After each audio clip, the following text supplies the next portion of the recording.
Seperti mana yang kita tahu bahawa Poco M3 menggunakan bateri sebesar 6000 mAh untuk kelas entry level dan penggunaan bateri dia boleh bertahan selama 2 hari. Sekarang ni bateri Poco M3 dekat tangan saya sudah pun habis bateri.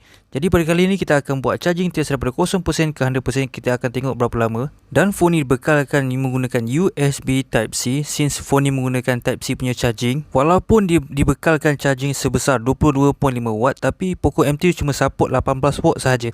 Tapi apa pun, apa kata korang tekan butang subscribe, tekan butang like dan tekan butang komen selepas korang dah tengok video ni.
Walaupun phone ni support 18 watt punya charging, tapi untuk mengambil masa daripada 0% ke 100% untuk ambil charge adalah 2 jam 57 minit. Hampir ke 3 jam juga untuk charge daripada 0% ke 100%. Tapi korang kena ingat, bateri Poco M3 ni sebesar 6000 mAh. Tapi penggunaan bateri untuk Poco M3 ni memang agak bertahan lama. Jadi sampai sini je untuk video charging test kali ni. Saya akan jumpa korang pada minggu hadapan dengan video yang lain.